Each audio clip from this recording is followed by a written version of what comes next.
Bonjour à tous et à toutes. Alors, vous êtes déjà très nombreux. Alors, vous êtes en train de vous installer doucement, super cool. Il y a aussi beaucoup de gens qui vont voir seulement le replay à ce niveau-là, d'accord? Donc, on souhaite bonjour aux gens qui sont là en direct et qui vont rejoindre le replay. On va prendre le temps pour laisser tout le monde à tout le monde l'occasion de se connecter.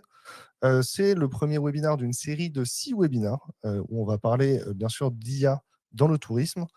C'est organisé par Hauts-de-France Innovation Tourisme et Eura Créative. On aura Ange qui nous présentera tout ça en détail juste après. Aujourd'hui, ce n'est pas un webinaire où on va se partager des tips sur les prompts. Ce n'est pas un webinaire de base sur l'IA. On est plus sur comment on passe l'étape d'après. Maintenant, l'IA, c'est plus une chose nouvelle. On est dans la phase d'adoption. Et ce webinaire, c'est un panorama avec 4 experts qui vont prendre la parole sur ce sujet-là. Je mets le petit générique pour que vous ayez le temps de vous installer. Il dure 1 minute, vraiment, c'est pas plus que ça. Et vous allez voir qu'il est assez pixelisé, mais ça nous laisse le temps de nous installer doucement pendant qu'on avance. À tout de suite.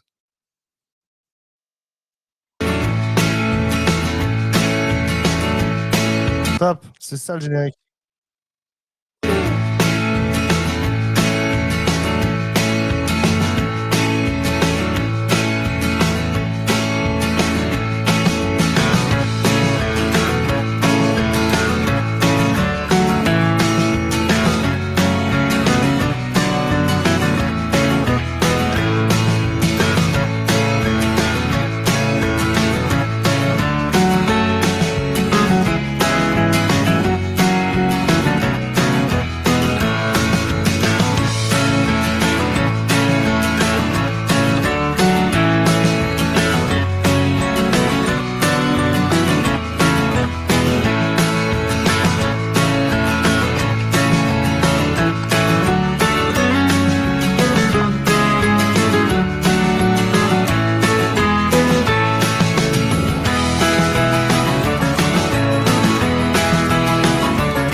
Ça s'est arrêté super brutalement.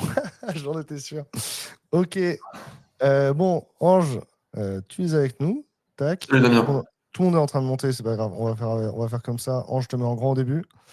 Avant de faire venir les différents experts qui sont, donc Virginie et Myriam sont dans le coin et Valentin est arrivé aussi. Est-ce que tu peux rappeler ce que c'est HIT? Et je vais chercher les slides pendant ce temps-là. Tout à fait, écoute, je vais me lever le temps que tu t'y retrouves, sans problème. Donc Hauts-de-France Innovation Tourisme, très rapidement, c'est un programme d'innovation qui a été initié par la région Hauts-de-France il y a maintenant, en 2023, qui est donc porté par la région de France, financé en partie par l'Union européenne. Je suis obligé de le mentionner, donc je le dis. Et donc qui est aujourd'hui opéré par Eura Créative, qui est l'un des principaux hubs français autour des industries créatives, et qui a pour vocation d'accompagner autant des acteurs privés que publics sur tout ce qui touche aux projets d'innovation et d'expérimentation dans la filière tourisme en particulier. Voilà, pour la faire très brève. C'est super. Est-ce que les slides qu'on a tout de suite, là, ici, Aura Créative, Ouais, on bon. rappelle ce que c'est? Est-ce que Oui, dans le oui, chat, Eura vous êtes déjà Créative. allé à Aura Créative? Vous pouvez nous indiquer si vous avez déjà visité le site de la pleine image. Ouais. Et j'en profite du coup pour résumer très, très brièvement. Donc, on est installé sur la métropole lilloise. On a un lieu qui est une ancienne friche industrielle qui a été complètement réhabilitée. Ça ressemble à un super campus, comme on peut l'imaginer, dans lequel gravitent des startups, des acteurs du monde académique, des acteurs privés, dans tout ce qui touche aux jeux vidéo, musique, audiovisuel, etc. Voilà, tout ce qui touche aux industries créatives. Et donc, c'est dans ce cadre-là qu'Hauts-de-France Innovation Tourisme est opéré comme un programme d'innovation. Et donc, ça, c'est la slide suivante. Les acteurs privés comme publics viennent nous voir pour 3 raisons. Soit parce qu'on va mettre en place, comme ce qu'on fait aujourd'hui finalement, dans le cadre du Festival de l'IA avec nous, des sessions d'acculturation. Donc, on va faire monter en compétences des acteurs comme des offices de tourisme, des voyagistes, voilà, différents équipements touristiques. On va faire de la mise en réseau entre les acteurs. Donc, pour ça, on est connecté au France Tourisme Lab, qui est le principal réseau aujourd'hui d'agences d'innovation et programmes d'innovation touristique en France. Et puis, on accompagne opérationnellement. Je ne vais pas en parler trop, puisqu'à un moment donné, je ferai un focus sur un projet lié à l'IA prédictive qu'on accompagne actuellement dans la région de France. Et du coup, pour répondre à Christine, oui, le replay sera disponible. C'est Livestorm, c'est l'outil qu'on utilise. Il va te l'envoyer tout de suite après.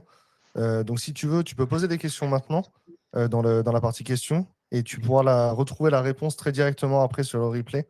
On y répondra de toute façon à la fin du webinaire ou au bon moment dans le webinaire. De manière générale, si vous avez des questions à poser Moi, ça me fait travailler moins de poser votre question plutôt que de faire la mienne. Donc, n'hésitez pas à poser vos questions. Je vous donne le plan juste après. Donc, le France Tourisme Lab que tu présentais tout à l'heure, il est ici. En gros, il y a, une demi-douzaine d'équivalents au programme HIT qui sont sur les autres territoires français, c'est C'est ça? ça. C'est ça, exactement. Quasiment, alors, je dirais bien quasiment toutes les régions sont représentées. On a l'île de la Réunion qui s'est intégrée récemment d'ailleurs dans le France Tourisme Lab. Et donc, on travaille en coordination entre nous pour essayer le plus possible de partager soit les bonnes pratiques, soit se partager des projets, puis mettre en relation notamment les startups qui voudraient, par exemple, aller entrer sur le marché dans le sud de la France, en Nouvelle-Aquitaine. Voilà, on a des connexions plutôt en synergie sur l'accompagnement des startups et des acteurs. Voilà. Super cool. Et vous voulez nous parler du livre blanc? Oui, ouais, tout à fait. Alors, très vite aussi, hein. Effectivement, on édite un livre blanc, c'est la deuxième édition qui a été publiée il y a quelques mois. Donc, c'est pour celles et ceux qui voudraient le télécharger, une bonne partie des choses qu'on va voir pendant ce webinaire sont extraites ou inspirées de ce qui est dans ce livre blanc. Donc, vous pourrez aller plus en profondeur en le téléchargeant. Donc, pour ça, il faut aller directement sur le site de Hauts-de-France Innovation Tourisme. Vous verrez, il y a un lien de téléchargement pour pouvoir le récupérer. Et puis, c'est vrai que j'avais oublié de préciser, mais ça, c'est important. À moins que Damien t'aies posé la question, mais peut-être que j'anticipe. Ce webinaire, c'est un webinaire introductif. C'est vraiment la volonté de prévoir après une suite, une séquence, avec 5 webinaires qui vont s'en suivre d'ici à la fin de l'année. Mais je te laisserai expliquer un peu comment on choisira les sujets par la suite.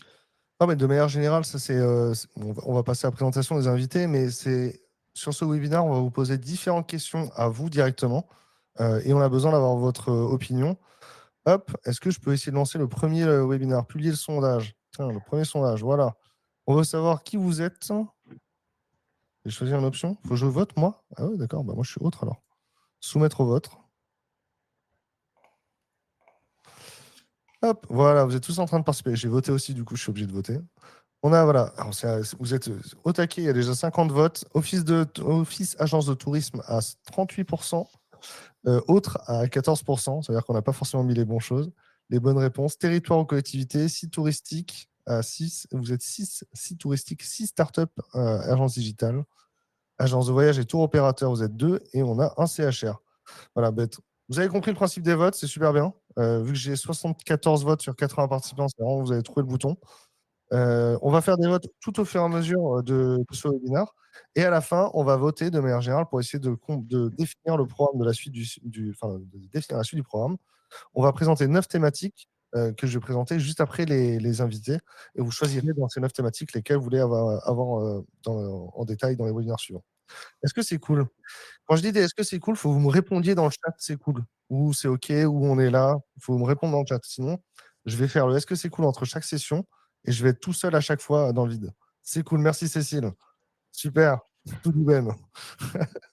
Alors, les invités, on a Virginie. Bonjour Virginie. Bonjour Damien. Alors, j'ai des questions. Ah oui, alors du coup, Virginie, on m'a dit que c'était toi la personne qui a arpenté toute la Somme avec une caméra. Ta caméra, tu la tiens au bout d'un bâton comme une perche à selfie, c'est ça? Ouais, c'est ça. Ça peut être soit dans un sac à dos si on est en mode à pied, ça peut être sur une perche derrière le vélo si on est vélo, ou sur un trépied si on est à bord d'un kayak pour cartographier une portion sur l'eau. Du coup, on comparait nos scores dans Google Maps juste avant le webinaire. Virginie, elle est niveau 10 dans Google Maps. Moi, je suis 9, niveau 9, 7. 9. Ouais. 9, Pas bientôt, encore. Ouais, pas encore 10, c'est ça. c'est ça. Et du coup, c'est vrai que le contenu, de manière générale, enrichi sur le web, aujourd'hui, c'est une grosse partie de ce que les IA vont assimiler. Donc, voilà, tu es pionnière depuis 10 ans sur ce sujet-là. On passe à Valentin, qui est en bas à gauche sur la slide. Toi, Valentin, tu es un peu notre expert. Enfin, tu accompagnes des PME aujourd'hui sur la data et l'IA. Tu faisais de la data avant l'IA, si j'ai bien C'est l'ordre, bien ce ça. n'était pas nouveau. Et tu as beaucoup de clients dans le tourisme aussi. Est-ce que tu peux nous expliquer pourquoi tu as autant de clients dans le tourisme? En fait, le tourisme, c'est un des secteurs où vraiment l'IA va rentrer par les clients.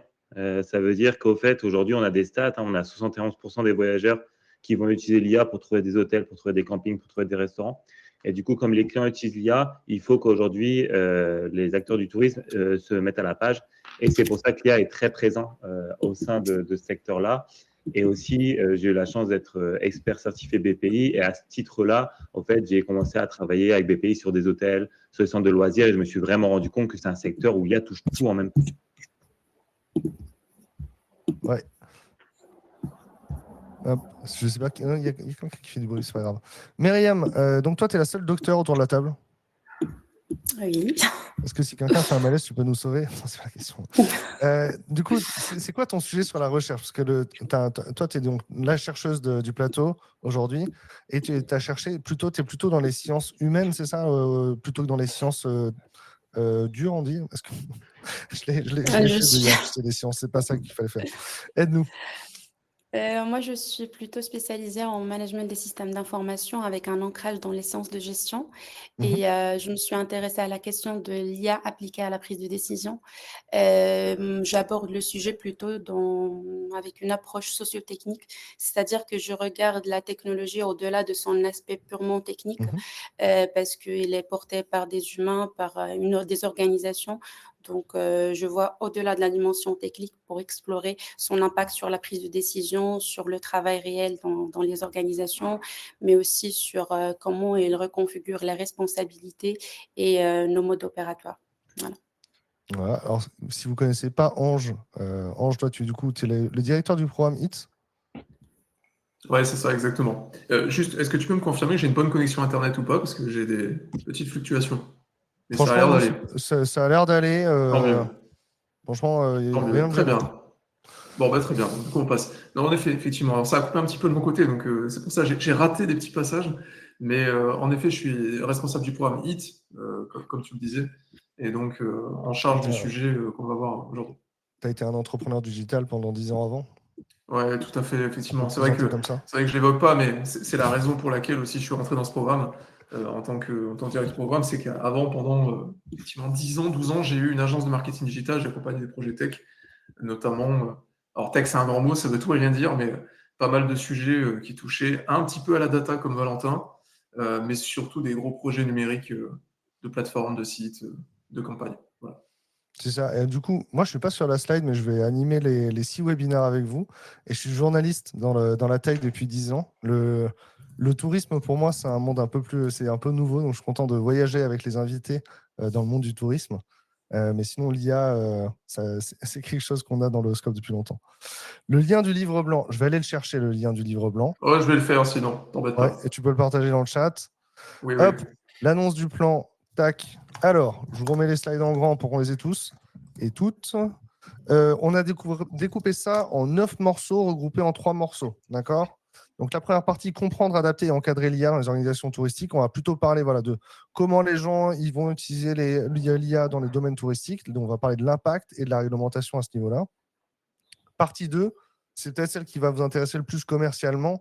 Ça va être visible et utile dans les nouveaux parcours visiteurs, le référencement en ligne, le géo, la production de contenu à l'ère de l'IA générative, l'expérience augmentée d'IA dans le monde physique. Et la partie 3, on va parler plutôt des usages opérationnels. Donc là, ici, par exemple, on aura un exemple de chatbot. Je l'ai toujours d'ouvert à côté, je pense, en plus, donc on pourra peut-être essayer de lui parler en direct.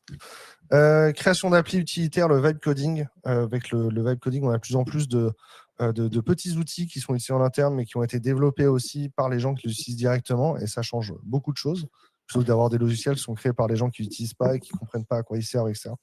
Un autre monde fantastique. Et l'analyse prédictive et gestion intelligente des ressources flux.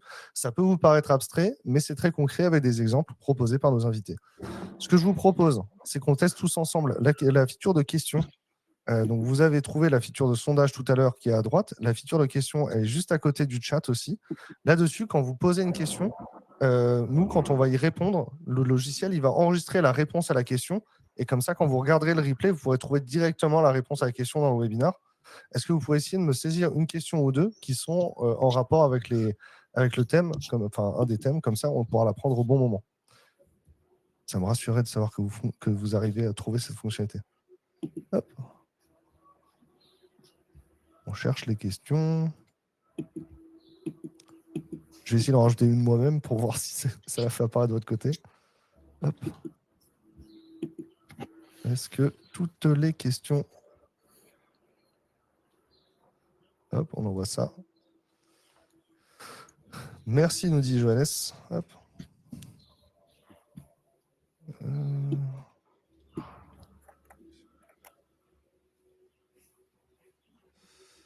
Tac. Bon, j'ai rajouté une question. Très bien, on est 2. Vous avez upvoté ma question à 8 personnes. Très bien.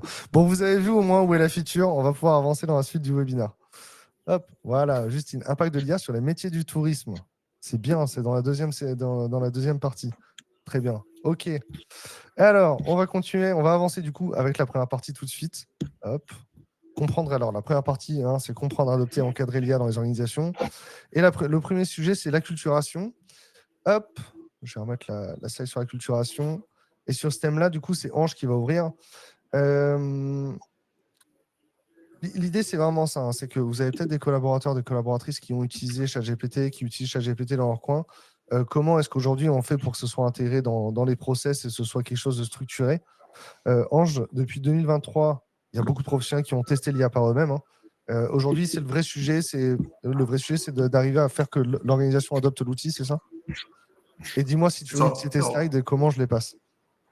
Alors, on peut avancer directement à la slide suivante. Et effectivement, comme on est un peu aux premières loges avec les acteurs du tourisme, et encore comme je disais tout à l'heure, que ce soit des publics, organisations publiques ou acteurs privés, on est sur un marché qui est très particulier dans le tourisme puisque on a des très très gros acteurs. Ça peut être des très gros équipements ou des très gros acteurs des tours opérateurs par exemple, ou des outillers. Et à côté, on a aussi un secteur qui est très fragmenté avec beaucoup de tout petits acteurs. Depuis le petit site jusqu'à un voyagiste indépendant. Et donc, ça fait une grande disparité forcément dans les pratiques. Et ça, on le constate quasiment tout le temps. Ce qui est sûr aujourd'hui, c'est que au-delà de ce qu'on voit dans l'adoption de l'IA chez les acteurs du tourisme, il y a cette disparité déjà entre les cadres, les managers et les opérationnels, et les équipes opérationnelles. Il y a vraiment un gouffre, et ça, la plupart des rapports et des baromètres le disent, c'est que lorsqu'il s'agit de parler de l'usage de l'IA concrètement au quotidien dans le cadre professionnel, on voit que c'est surtout les équipes managers cadres qui l'ont intégré, l'ont adopté et qui pensent en plus souvent que la pratique est répandue. Il y a ceux qui pensent que c'est répandu et il y a ceux qui ne connaissent pas vraiment en fait l'usage réel au quotidien. Donc voilà, en fait, le premier sujet, c'est d'être capable d'évaluer la maturité interne dans les équipes et d'essayer de combler ce gap qu'on constate régulièrement. Ce qui est sûr, pour l'avoir vu encore récemment dans un office de tourisme, c'est que sur une équipe de 20 personnes, par exemple, ce que je vois souvent, c'est 2-3 personnes qui sont plutôt avancées, qui ont intégré, qui ont automatisé des choses, même simples, dans leur quotidien. Et après, on a une grande partie de l'équipe, les 2 tiers, qui va être un peu dans le ventre mou. Alors, il n'y a rien de critique quand je dis ça, mais qui est dans un usage occasionnel, très, très simple, premier niveau. Je vais sur ChatGPT, je lui demande de corriger des textes, de me produire du texte. Et ça s'arrête à ça, en général. Voilà. Et après, on a des surprises. On a des surprises, je l'ai eu il n'y a pas longtemps, dans une agence départementale du tourisme, où on avait une personne, et d'ailleurs, pour montrer que parfois, c'est pas seulement générationnel, une personne qui avait 55 ans, qui avait mis en place des projets dans Claude, et qui avait automatisé plusieurs tâches au quotidien.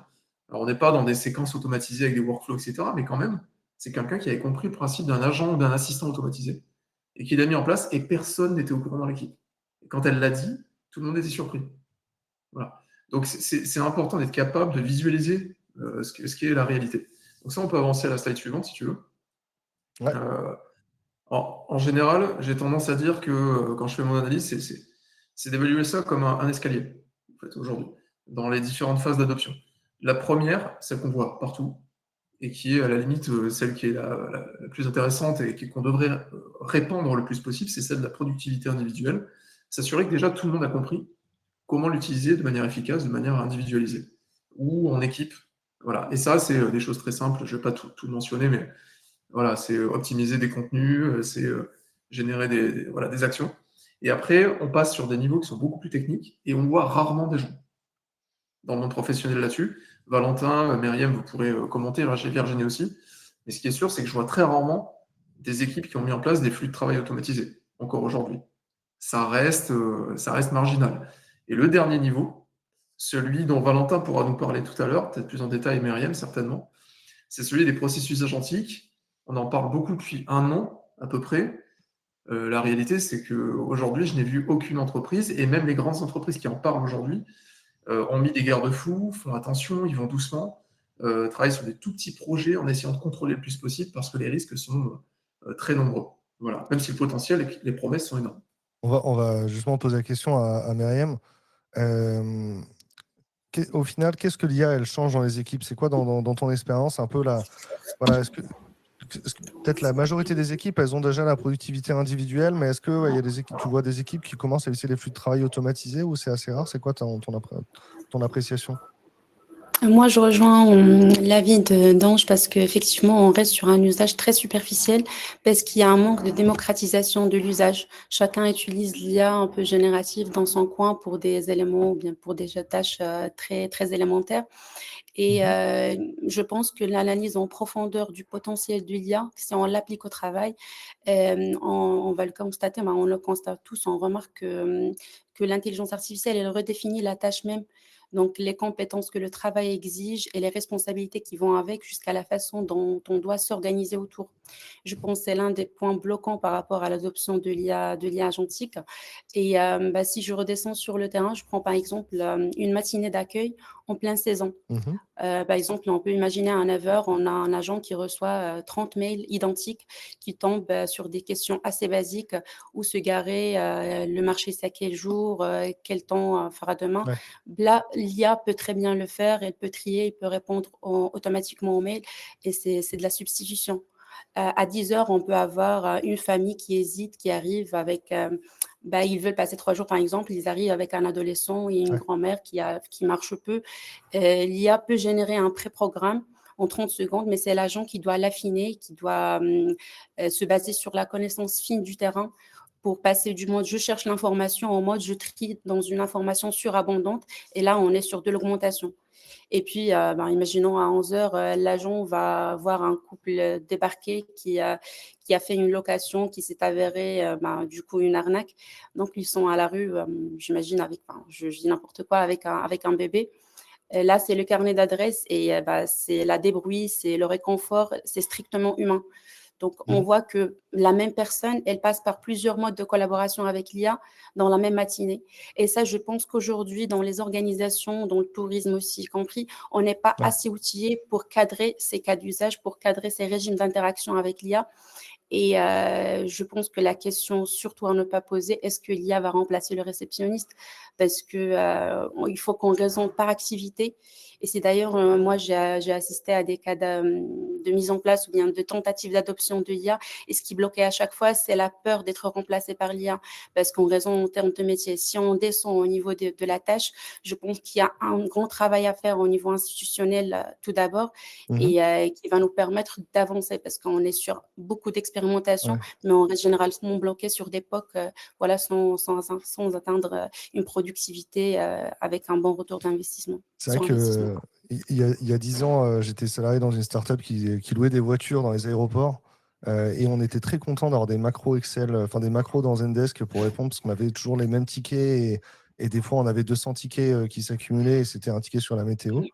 Donc le use case de il va faire moche, je dois décaler ma location ou ma voiture a été salie par la grêle, etc. C'était vraiment des use cases massifs et on utilisait les macros Zendesk à l'époque. Aujourd'hui, l'IA, elle va nous permettre de personnaliser un peu plus le sujet. Il y a des questions. Alors, Philippe fait remonter, Philippe dans le chat nous dit que l'IA va répondre aux questions des touristes si l'open data est bien rempli en amont. Et Cécile nous dit il y a la question des données, de leur utilisation.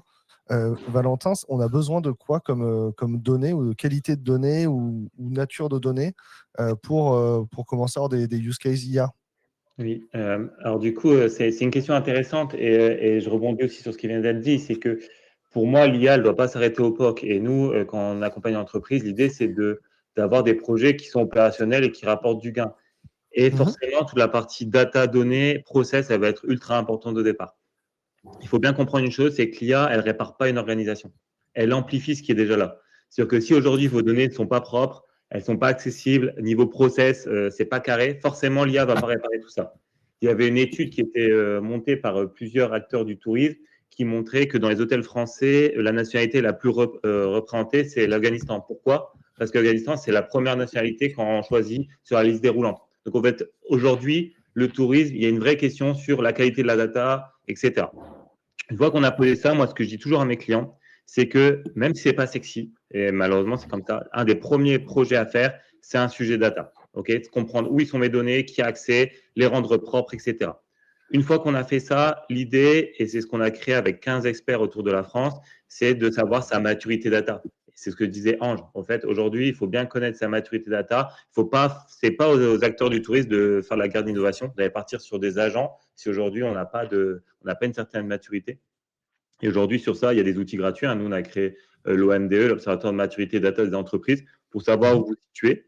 Et une fois que vous avez la data propre, vous connaissez votre maturité, l'idée, c'est de pouvoir commencer sur un use case, un cas d'usage qui a faible risque et qui a forte valeur ajoutée. C'est super important de se faire accompagner sur ce premier cas d'usage pour pouvoir vraiment lancer l'IA au sein de votre structure, avoir quelque chose de réel, de concret, et après pouvoir permettre à vos collaborateurs de pouvoir identifier d'autres projets et pouvoir le faire un peu tout seul. Mais voilà, il faut de la data propre, il faut des process propres, il faut connaître sa maturité et il faut identifier ce premier cas d'usage qui est ultra important pour se lancer dans l'IA aujourd'hui en 2026. Ouais, Cécile, elle était plus sur le fait d'avoir le droit d'utiliser les données ou pas.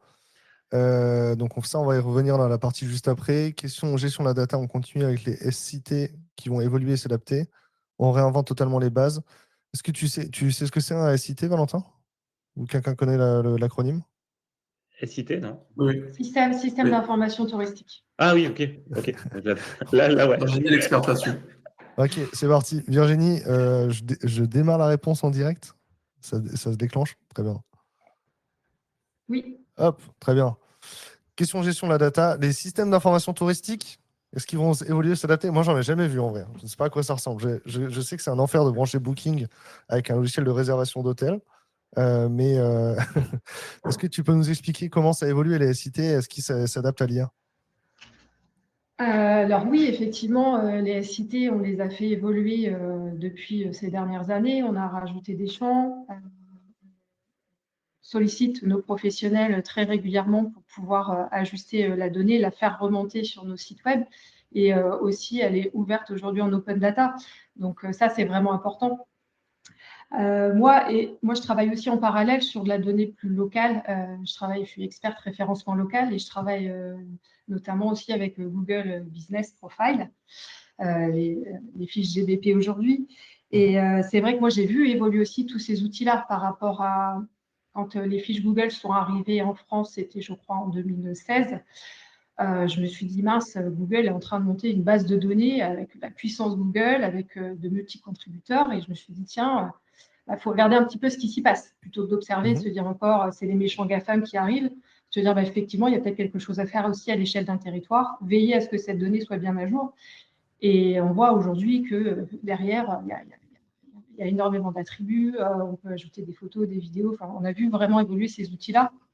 Et il faut observer ce qui s'y passe, il faut renseigner, il faut de la donnée claire, de la donnée fraîche. Il faut alimenter tout ça pour être sûr demain de pouvoir référencer nos destinations. Ok, super. Hop. Ange, on était où dans le support les slides? Ça, c'est l'outil de maturité? Effectivement, en général, voilà, c'est juste je donne un petit outil simple.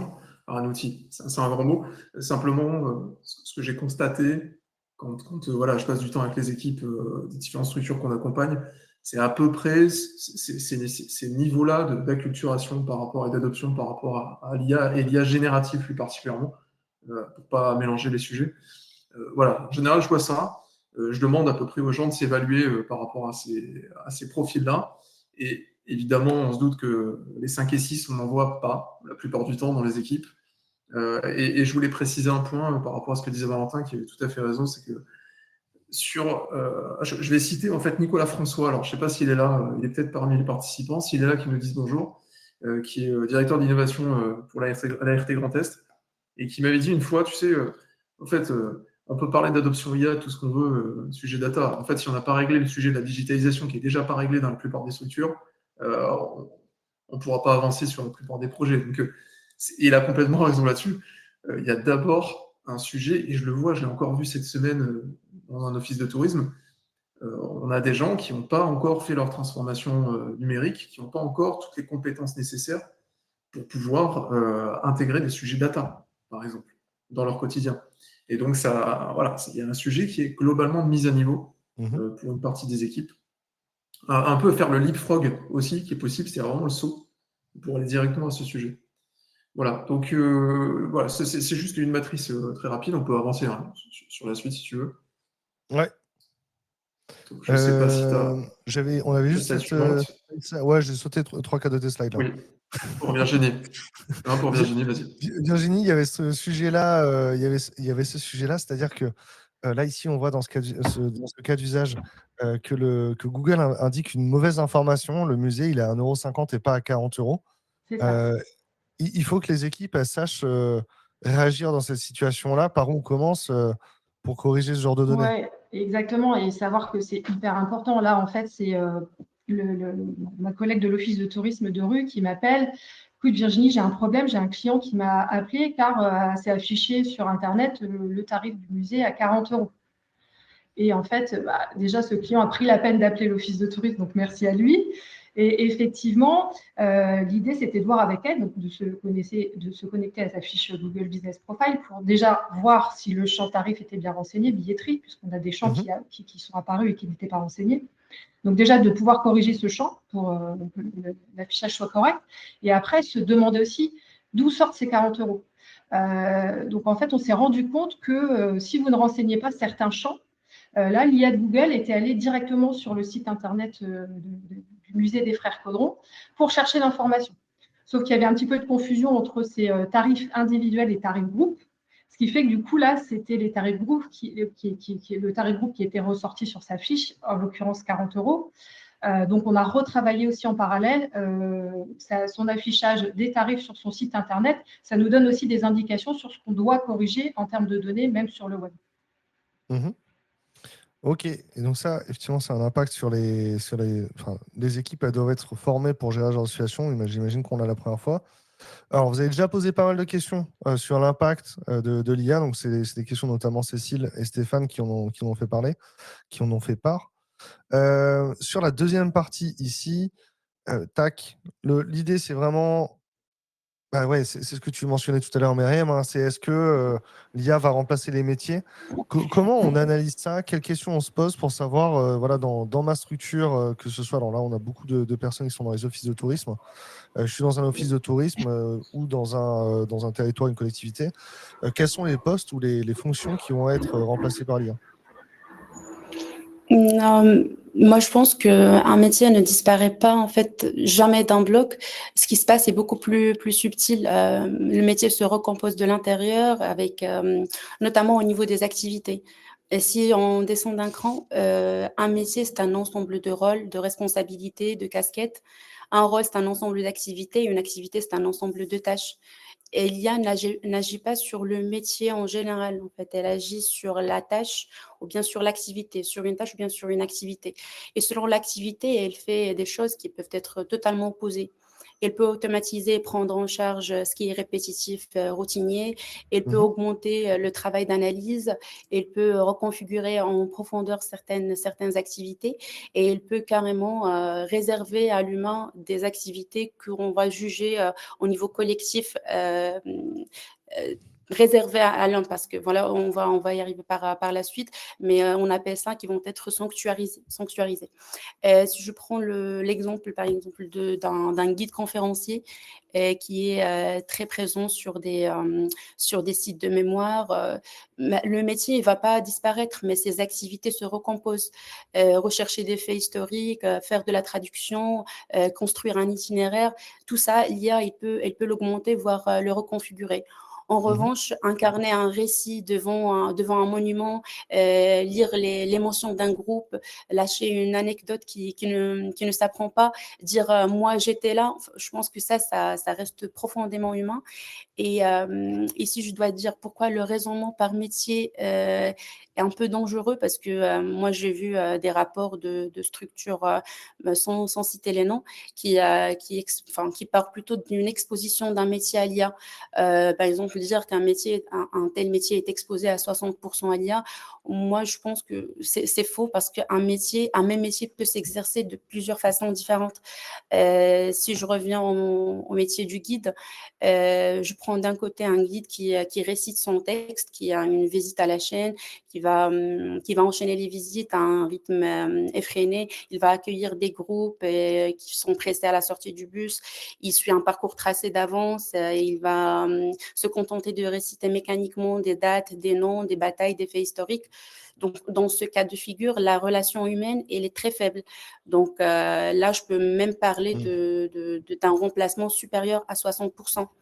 D'un autre côté, si je prends un même guide qui fait soi-disant le même métier, mais de manière différente, il va avoir plus de considération pour la relation humaine, il va s'adapter à son public, il ne va pas se contenter d'être un dictionnaire à pattes, il va sentir son groupe quand il est silencieux face à un cimetière, par exemple, il va modifier son récit, il va répondre à une question qui est inattendue.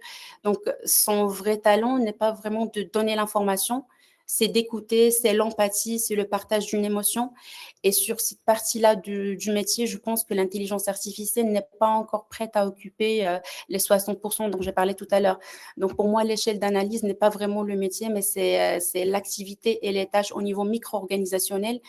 Et pour ne pas fondre dans la masse, je ne peux pas dire que dans le tourisme, telle ou telle activité va disparaître, mais c'est une analyse à faire au niveau de chacune des organisations parce que c'est un travail de co-construction à faire et de décision collective aussi pour savoir ce qu'on souhaite préserver à l'humain, est-ce qu'on souhaite déléguer à l'IA.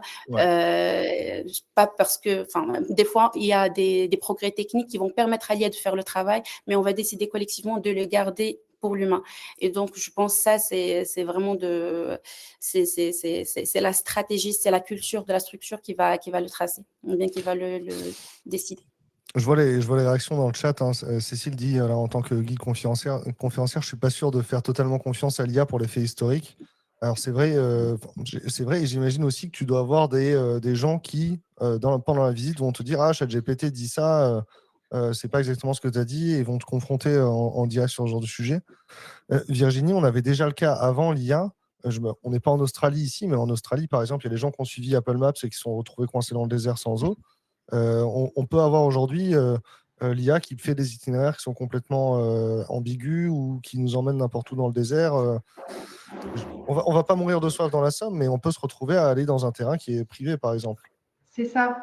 J'ai eu ça il y a quelques temps avec un camping dans la Somme.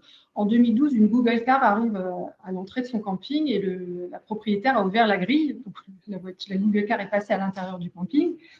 Et des années plus tard, en fait, elle m'explique, mais écoute, Virginie, j'ai des clients, des voitures qui arrivent à l'entrée du camping et qui veulent traverser le camping pour aller dans le village d'à côté.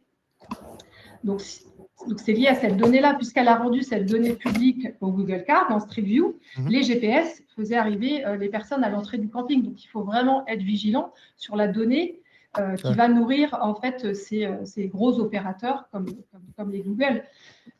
Donc, il y a ce travail-là à faire, mais aussi nous, en fait, montrer aussi des choses.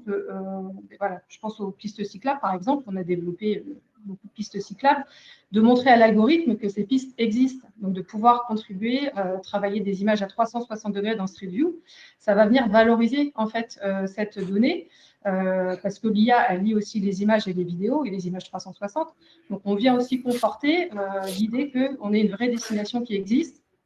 Et en plus, ça va pouvoir rassurer le visiteur qui va pouvoir voir quel type de sol existe quand il va venir faire sa balade à vélo, etc. Donc, il y a plusieurs usages, mais effectivement, il faut maîtriser la donnée les données qui vont nourrir les IA demain. On a pas mal glissé. Je vais passer directement à la partie 3 pour qu'on ne perde pas trop de temps. La partie 3, c'est la partie réglementaire. Finalement, donc là, je relance Myriam sur ce sujet-là. C'est quoi en termes de réglementation le premier réflexe à avoir en termes de prudence? Est-ce qu'il faut former les collaborateurs au RGPD? Est-ce qu'il faut faire attention à la gouvernance des données, comme le disait Valentin tout à l'heure? Finalement, une structure qui adopte l'IA maintenant, elle commence par quoi? Justement, je pense que tout ce qui a été dit est très, très important à prendre en compte. Et le tout premier réflexe pour moi, c'est de comprendre une chose, c'est coller une donnée client dans un outil d'IA générative n'est pas un geste neutre. Parce Mhm. qu'en réalité, on fait souvent sortir une donnée de chez soi. Et ça arrive tous les jours sans mauvaise intention quand on copie-colle une pièce d'identité dans Mhm. ChatGPT ou Gemini pour remplir une fiche, quand on copie-colle un mail de réclamation d'un client avec son nom, parfois une information de santé, une allergie, un handicap, pour nous aider à rédiger une réponse. En fait, quand on charge aussi toute une base de données clients pour segmenter une campagne, à chaque fois ou bien pour chacun de ces usages-là, on transfère des données personnelles, parfois sensibles, vers un système qu'on ne maîtrise pas. Mhm. Et on a beau nous dire que si vous cliquez sur ne pas réentraîner le modèle sur mes données ou bien voilà, sur les conversations avec ce modèle-là, c'est pas pris en compte. En fait, nous, on ne sait pas ce qui fait concrètement, bien réellement de ces données. On ne sait pas s'il n'est pas réentraîné vraiment sur nos données. Ouais. Il y a aussi un angle mort, je pense qu'il faut pointer, c'est que, comme tu l'as dit, les organisations se protègent surtout là où la loi fait peur, la donnée, le RGPD, c'est nécessaire, oui, mais en fait, ça ne suffit pas parce que les organisations investissent beaucoup moins dans deux sujets qui, à mon sens, posent problème, qui sont la responsabilité, qui répond, qui assume s'il y a tout se trompe, et aussi Ouais. l'explicabilité. Est-ce que je suis capable d'expliquer cette décision à la personne qu'elle concerne? Et Attends, j'ai vas-y, un... je lance juste la réponse à la question, parce que tu es en train de répondre à la question que vient de poser Anaïs. Parce que D'accord. l'explicabilité, c'est vraiment ce sujet-là. Le RGPD, il nous interdit pas de stocker les gens, il nous interdit de les stocker pour rien. Il faut expliquer aux gens correctement à quoi servent les données qu'on stocke, c'est ça? Oui, je pense, il y a, même avec l'apparition en fait du nouveau cadre réglementaire du IA Act, Mhm. je ne sais pas si ça fait à peu près 300 pages, mais grosso modo, il y a une classification par les risques, mais on fait porter une grande partie des obligations et des responsabilités aux fournisseurs de la solution. Ouais. Et cette responsabilité juridique, je pense, elle doit pas masquer la redevabilité opérationnelle. Sur le terrain, face à votre visiteur, c'est vous qui répondez. Donc, Mhm. le bon réflexe, je pense, de départ, c'est de poser 3 questions. Quelles données j'expose? Qui reste responsable en cas d'incident? Et est-ce que je pourrais expliquer la suggestion de l'IA aux visiteurs concernés, par exemple? Si vous savez répondre à cette question, c'est très bien. Ça vous donne un premier cadre protecteur. Ouais. Sinon, c'est le signal qu'il faut cadrer avant d'aller plus loin. Parce que, on le remarque toujours, plus un outil est facile à utiliser, plus il faut être clair sur ce qu'on a le droit d'y mettre. Et cela passe par un travail, comme j'ai dit tout à l'heure, de co-construction pour formaliser les lignes directrices d'usage de l'IA, les approches de protection et d'anonymisation de la donnée, et surtout ce qui est OK et pas OK de communiquer à une IA. Voir la décision d'adopter une IA toute prête ou bien de développer et personnaliser son propre LLM, de télécharger son modèle de langage local. Et tout ça, je pense, ça se décide en fonction du cas d'usage, de sa sensibilité et des politiques de l'organisation. Mais là où on en est aujourd'hui, et ce que je remarque toujours, c'est que la technologie, elle avance à un rythme spectaculaire et la réglementation ne suit pas forcément au même rythme. C'est pour ça qu'on a toujours ce décalage et ces questions qui sont relatives au RGPD et aux données qui se posent. Ok. On va devoir prendre du temps sur la suite du webinaire pour répondre à la question, les questions qu'il y a sur l'impact. Hop. Donc, Peut-être, question Damien. ouais, vas-y. Damien, une question peut-être Valentin là-dessus. Je pense que toi, tu dois aussi bouillonner aussi sur une question comme ça. Je me permets peut-être de passer la main à Valentin, ça peut être pas mal Vas-y. pour compléter. Oui, bien sûr, c'est un vrai sujet. Aujourd'hui, tout ce qui est déjà, bon, l'exemple qui a été pris, mettre une carte d'identité dans ChatGPT, déjà, c'est strictement interdit. Déjà, Non, mais déjà, même ça, c'est déjà avant, clair la et net et première photo, précis. on se l'envoyait via WhatsApp, c'était pas Ouais. fou déjà, tu vois. C'était pas fou, ouais. Et moi, ce que je remarque, c'est qu'il y a d'autres sujets en même temps. Il y a un sujet autour de, OK, la réglementation, c'est important. La RGPD, c'est pas parce qu'il y a l'IA qui arrive que la RGPD, c'est terminé. Au contraire, il y a trop d'entreprises qui ont pris des libertés et on est en train de les rappeler à l'ordre tranquillement. Mais il y a un autre sujet, je trouve, qui est important sur ce sujet-là, c'est de savoir est-ce qu'on va chercher une IA toute faite, généraliste, type ChatGPT, Claude, peu importe, ou est-ce qu'on va développer quelque chose en interne qu'on maîtrise. Et comme elle a dit Myriam, l'important, c'est de maîtriser. Nous, on se rend compte plus les années avancent, parce que ça fait à peu près 13 ans que je fais de l'IA et 5 ans que j'accompagne les PME. Plus ça avance, plus on nous demande de créer des IA propriétaires, c'est-à-dire des IA qui n'ont appris qu'à partir de leurs données, qui ne sont pas ouverts sur le monde. Ce n'est pas des IA généralistes. Pourquoi? Parce que les entreprises veulent savoir où est la donnée, c'est quoi les process, comment ça fonctionne, et ils veulent pouvoir répondre à leurs clients.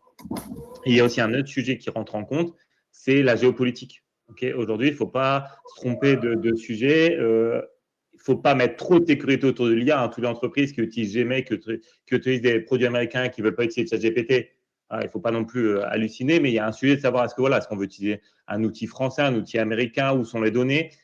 Et je vois qu'aujourd'hui, il y a plein de dérives qui sont importantes en PME. Et moi, ce que je vous conseille en tant qu'acteur, nous, on accompagne à peu près 90 PME sur le sujet. Il faut vraiment vous poser en question, c'est quoi vos valeurs, comment vous voulez répondre. Et au fait, l'IA, c'est qu'un outil parmi tant d'autres. Il ne faut pas que vous soyez plus strict ou moins strict avec l'IA. Il faut que vous gardiez la même ligne de conduite que vos autres outils.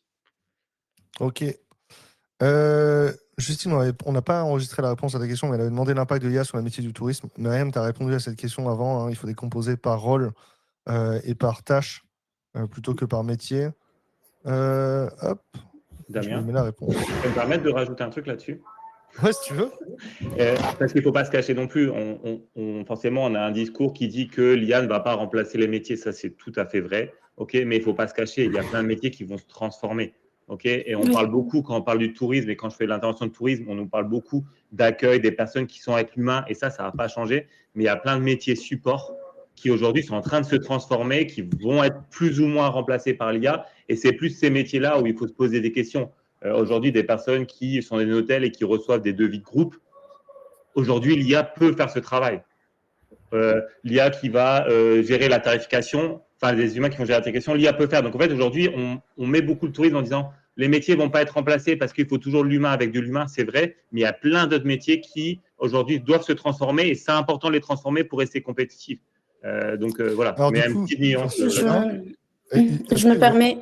Pardon. Il faut répondre vous allez voir, vous allez répondre à la question de Philippe. Juste, je démarre l'enregistrement.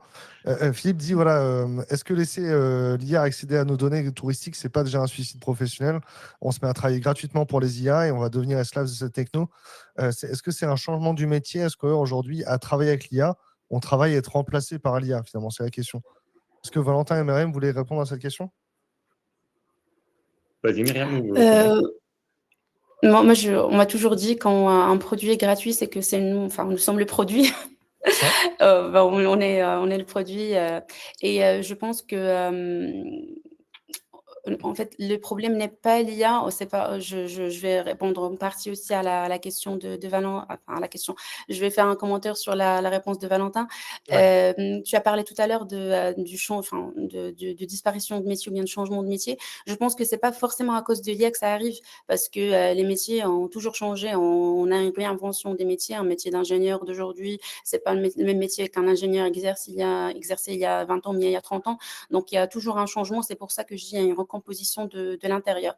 Et pour répondre à la question dans le chat, je ne pense pas que ce soit une forme de suicide professionnel, mais c'est parce qu'il y a trois courants, en fait. Quand on parle de l'IA, il y a trois courants. Il y a les gens qui vont se méfier, qui vont dire non, on ne va pas collaborer avec l'IA parce que justement, c'est une forme de suicide professionnel. Et ces personnes-là, ils vont être dépassés et ils seront remplacés pas par une IA, mais par une personne qui sait maîtriser l'IA et qui sait en tirer les bénéfices et l'utiliser de manière intelligente. Il y a les gens qui vont s'appuyer sur l'IA pour les augmenter, pour mieux faire leur travail. Et ça, je pense, c'est les gens qui considèrent l'IA comme n'importe quel autre outil, avec une différence là de réentraînement, c'est-à-dire que nos données ne sont pas vraiment en sécurité, dans la plupart des cas, notamment quand on utilise des IA accessibles au grand public. Et on a le troisième courant, donc le courant très, très optimiste, comme les amis d'Elon Musk qui attendent carrément l'IA générale ou bien l'IA forte avec la fusion entre l'IA et l'homme, à savoir là, les expériences qui sont en train de se faire chez Neuralink avec l'implant cérébral pour avoir un super humain. Donc, c'est à nous de placer le curseur, je pense, et d'oser mettre en place des lignes directrices, d'oser avoir sa propre stratégie pour justement cadrer ce partenariat avec l'IA, avec ce que nous, on décide de garder, ce qu'on décide de déléguer à l'IA. Il faut savoir aussi qu'avec l'IA, on t'attend un petit peu au début, c'est-à-dire quand on lance un programme, que ce soit en IA prédictive ou en IA générative ou en IA agentique, on t'attend un peu au début parce qu'on a ce sont des statistiques, ce sont des réponses qui sont basées sur des métriques d'exactitude. Donc, c'est une probabilité. On a une réponse qui est fausse ou bien qui est juste à 80%, à 60%. Et donc, c'est à nous aussi d'assumer ou bien d'assumer la responsabilité d'accepter un certain seuil de tolérance de l'erreur. Donc, je pense que c'est tout un travail stratégique qui se fait en amont et on n'est pas on va pas être dans l'esclavage de la technologie, mais on va pas être non plus parce que je pense qu'il y a deux courants, pour moi, deux courants très importants. On a le technosolutionnisme, ce sont les gens qui pensent que la technologie et l'IA, c'est la solution pour tous les problèmes organisationnels, organisationnels, humains, etc. Et on a des gens qui vont être dans une posture qui est juste, c'est la technocritique, qui vont regarder la technologie avec un œil critique, qui vont essayer d'étudier vraiment tous les avantages et les inconvénients pour pouvoir bien se positionner. Et c'est là tout l'enjeu de la gouvernance de l'IA sur laquelle on travaille depuis plusieurs années et qui ne cesse de devenir de plus en plus compliqué avec les IA. Voilà. Ok. Allez, on va reprendre un peu le fil. En tout cas, c'est bien que vous posiez des questions dans le chat parce qu'il faut vraiment profiter que Ange, Virginie, Valentin et Myriam soient là pour répondre à toutes les questions. Franchement, c'est le moment. Posez-les maintenant, même si je les prends plus tard ou si on y répond à la fin. On avance un petit peu sur le conducteur. L'idée, c'est on rentre dans la partie 2, être visible et utile dans le parcours des visiteurs maintenant. Et on commence avec le référencement en ligne. Ça, Ange, c'était ton point principal. Aujourd'hui, les utilisateurs, ils utilisent quasiment tous de l'IA quand ils voyagent, quoi. Oui, et en fait, c'est un peu la réaction. Alors, je gardais mes propos depuis tout à l'heure sur ce que j'entendais du côté de Myriam, Virginie, Valentin, etc. Il y a à un moment, je ne sais plus quelle était la question sur... surtout quand on prenait l'exemple finalement des guides, le côté humain, Valentin, que tu aurais évoqué, Myriam, les exemples de la manière de pratiquer son métier aussi. Il y a une réalité, je rejoins Valentin complètement aussi sur le remplacement d'une partie des métiers, des professionnels aussi par l'IA, et ça vaut dans toutes les entreprises et toutes les organisations quasiment, puisqu'on parle de la chaîne de valeur professionnelle en fait de certains métiers. Et en fait, ce qui est clé là-dessus, c'est que il faut aussi tenir compte de la réalité des comportements des utilisateurs, des clients, et qu'on le veuille ou non, que l'information soit fiable ou pas. Les utilisateurs, eux, prennent en main les outils et avec un niveau de critique, comme tu disais Myriam, qui est plus ou moins variable. Et quand on observe un peu les comportements, alors là on voit, c'est Skift Travel qui avait publié ce baromètre, on voit que les usages explosent ces dernières années. Et je voulais prendre un exemple que je vais rementionner tout à l'heure, qui est celui qu'un collègue a observé à Grenade en Espagne. Et là, ça touche le métier des guides, clairement, et des offices de tourisme et des acteurs du voyage. Il est rentré dans la cathédrale de Grenade, et là, il ne comprenait pas, il voyait des touristes américains qui étaient comme ça, en train d'observer la cathédrale, puis à l'intérieur les lieux, et en fait il a compris en s'approchant que les Américains, les voyageurs, utilisaient Gemini Live.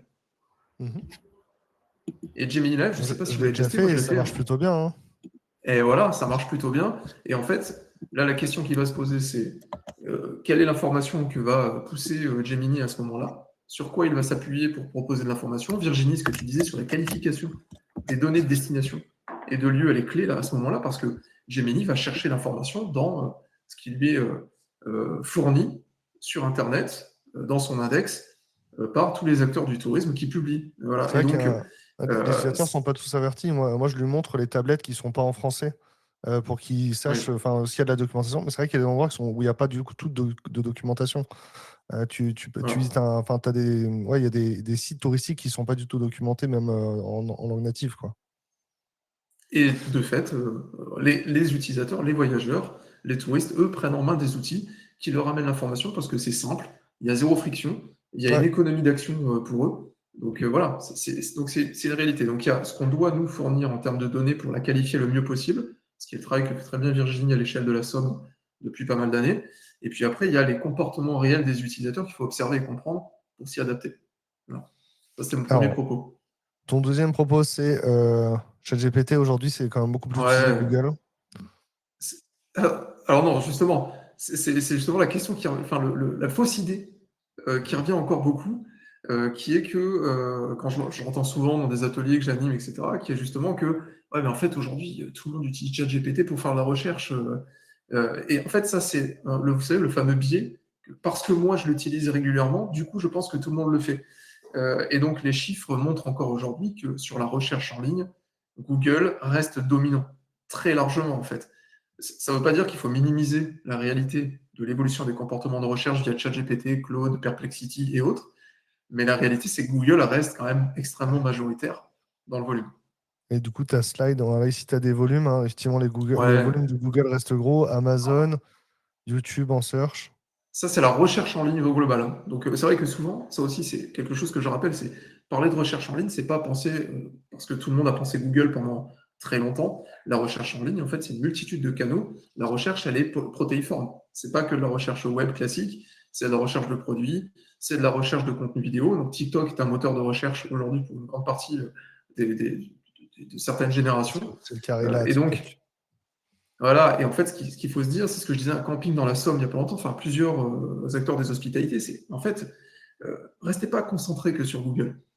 Et il se passe des choses ailleurs, en fait. Vous avez toute une génération qui va chercher des campings ou des contenus touristiques sur TikTok, en fait. Et donc, il ne faut pas être monomaniaque là-dessus. C'est pas parce qu'on parle que d'IA en ce moment qu'il faut rester coincé là-dessus. Ici, Virginie nous a montré ça. Donc, Virginie, ça, c'est les premiers aperçus d'avis. C'est-à-dire que les avis ici, les avis Google Maps sont résumés par une IA ici. Oui, c'est ça. En fait, on voit aussi l'IA qui s'intègre un petit peu dans tous les outils qu'on utilise aujourd'hui. Et on a vu apparaître sur ces fiches Google Business Profile, le fameux GBP, une synthèse des avis clients. C'est ce qu'on peut avoir aujourd'hui quand vous passez une commande sur Amazon. Il y a suffisamment de commentaires clients pour que l'IA vous en extrait une synthèse. Eh bien, on a la même chose dans la sphère touristique. Le bon à savoir, c'est finalement ni plus ni moins qu'une synthèse de tous les avis clients qui ont pu être collectés. Donc, c'est vrai que tous ces avis clients, aujourd'hui, ils sont hyper importants et ils vont être utiles pour les IA. Moi, c'est ce que j'appelle du contenu chaud, c'est que le client est bien lui-même, en fait, créer du contenu pour les sociopros. Donc ça, c'est quelque chose à ne pas négliger et aussi ne pas négliger la réponse qu'on va donner à un avis client. Tout automatisé, merci, à bientôt. Non, ça ne fonctionne pas. On peut aller beaucoup plus loin.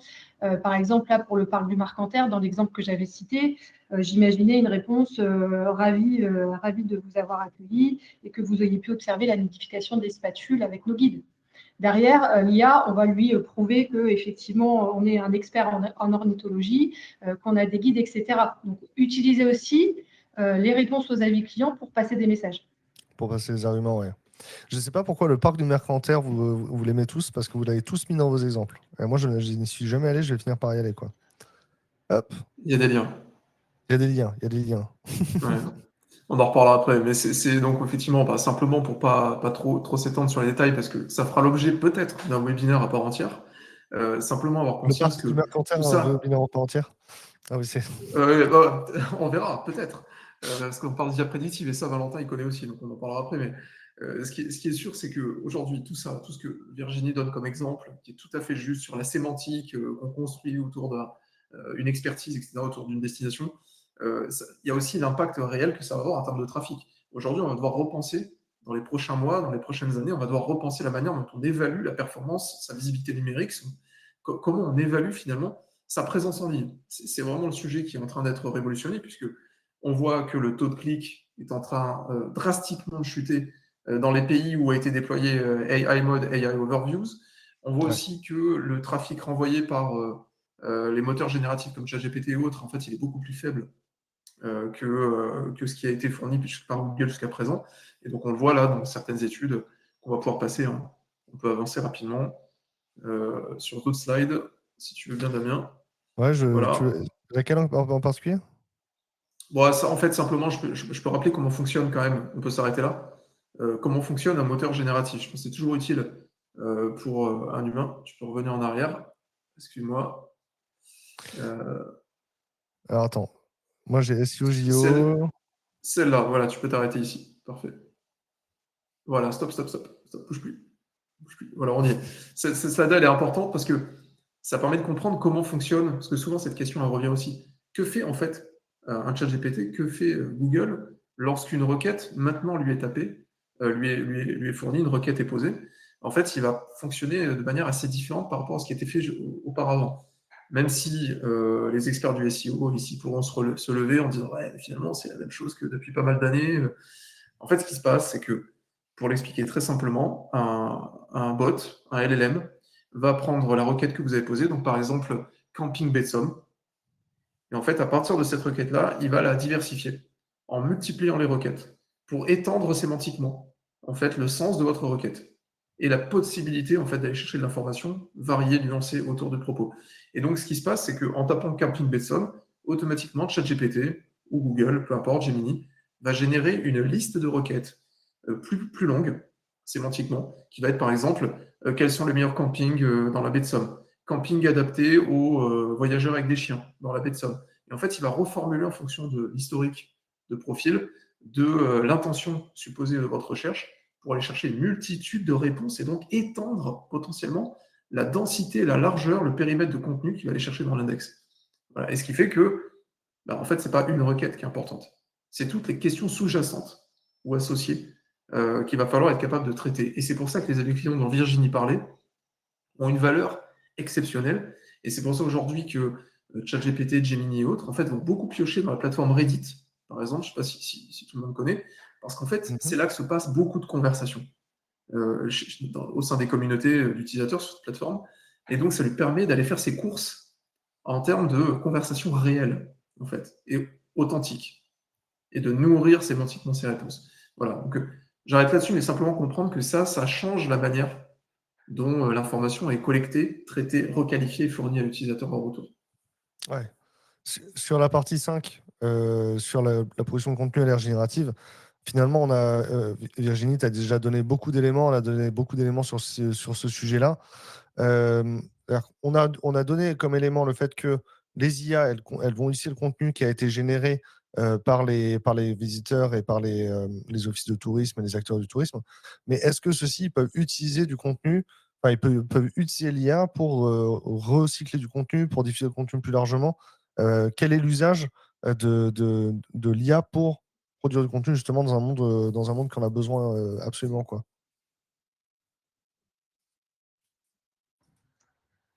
C'est pour moi, pardon. Ouais. Ok.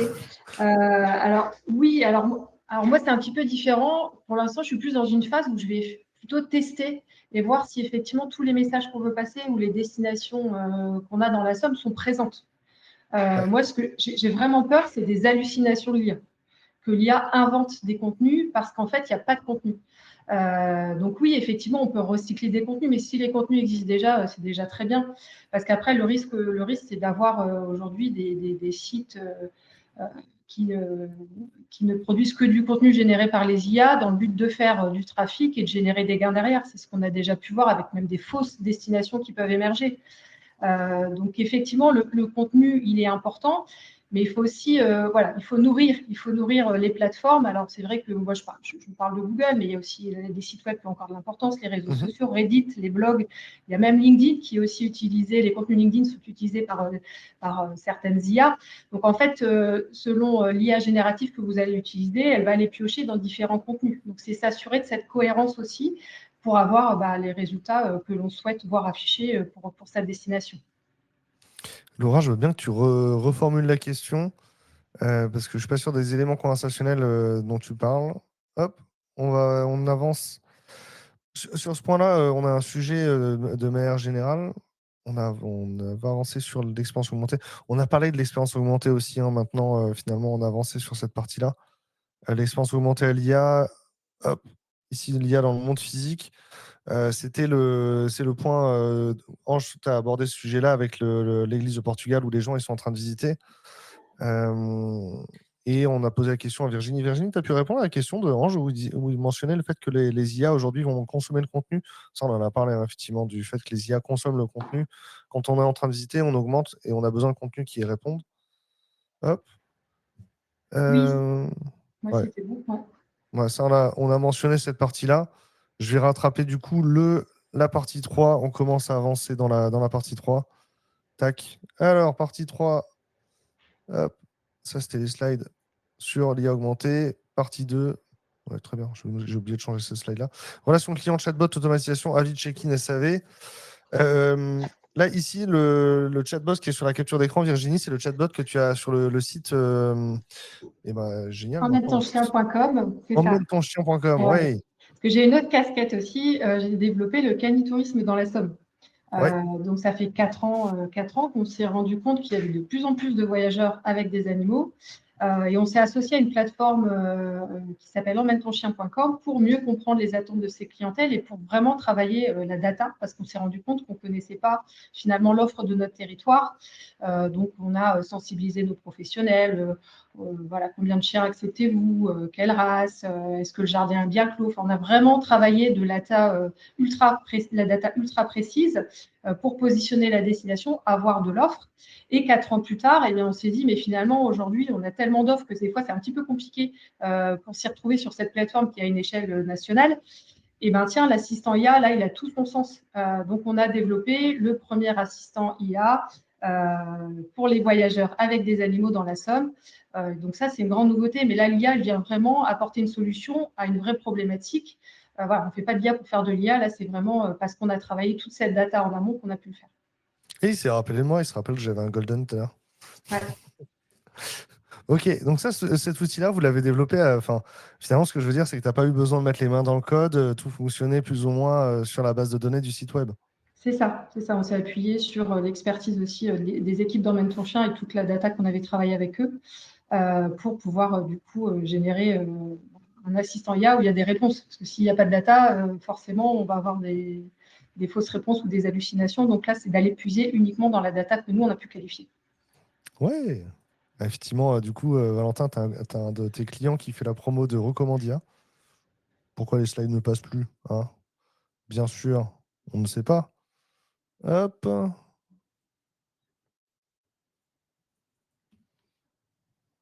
Ah oui. Ah. Si je peux combler avec Recommandia en attendant. Ça n'arrive jamais que le support meurt pendant la présentation, mais forcément. Hop. Alors, hop. Et voilà. Très bien. Alors, je vais nous remettre au bon endroit dans les slides. Tac. Alors, on était au moins à la slide de... On est commencé la partie 3. On était sur la partie 55. 3. Hop.